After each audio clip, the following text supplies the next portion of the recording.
Hollywood icon Robert Redford dies aged 89. Redford remained active in films as an actor and producer right up to the end of his life. Actor, director, and producer Robert Redford, who was both the quintessential handsome Hollywood leading man and an influential supporter of independent films through his Sundance Institute, had died at the age of 89, the New York Times reported, citing his publicist.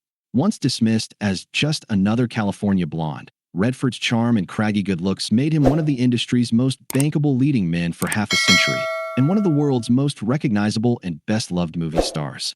Redford made hearts beat faster in romantic roles such as Out of Africa, got political in The Candidate and All the President's Men, and skewered his golden boy image in roles like the alcoholic ex-rodeo champ in The Electric Horseman and middle-aged millionaire who offers to buy sex in Indecent Proposal. He used the millions he made to launch the Sundance Institute and Festival in the 1970s, promoting independent filmmaking long before small and quirky were fashionable. He never won the Best Actor Oscar, but his first outing as a director, the 1980 family drama Ordinary People, won Oscars for Best Picture and Best Director.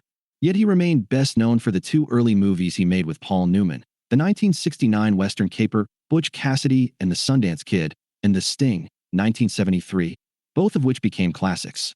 Despite their chemistry and long personal friendship, Redford was never to team up again with Newman, who died in 2008. Butch Cassidy made blue-eyed Redford an overnight star, but he never felt comfortable with celebrity or the male starlet image that persisted late into his 60s.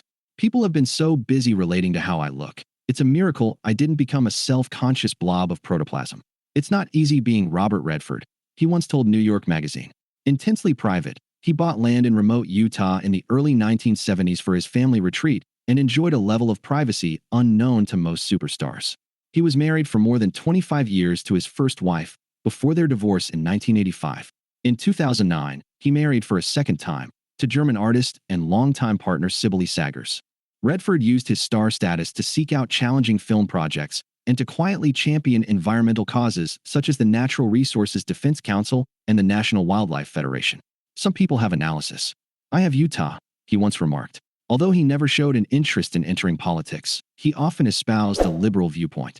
In a 2017 interview during the presidency of Donald Trump, he told Esquire magazine that politics is in a very dark place right now, and that Trump should quit for our benefit. Dreams of being a painter. Born in the Los Angeles beach city of Santa Monica on August 18, 1937, to what he described as a lower working-class family, Redford landed a college baseball scholarship but lost it after spending too much time partying. Deciding he wanted to be an artist, he moved to Italy and later New York to study painting. He enrolled in drama school to try his hand at theatrical set design. Acting seemed ludicrous to me, he recalled, but was persuaded to take to the stage, and by 1959, he was a full-time performer on Broadway and later found work on television.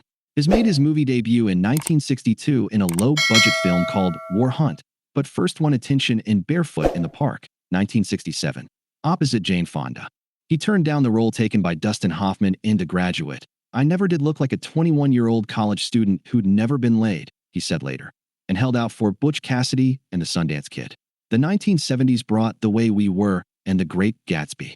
From the 1980s, he devoted more time to producing films and to the establishment of the Sundance Institute, a year-round workshop for aspiring filmmakers, and the Sundance Festival, which has become one of the most influential independent film showcases in the world.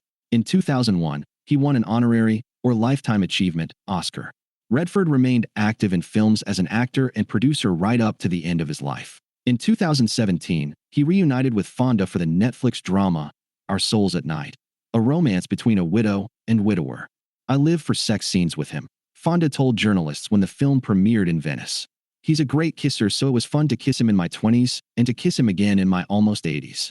Redford said at the time that it would be one of his last films as an actor and that he was planning to focus more on directing and his first love, art.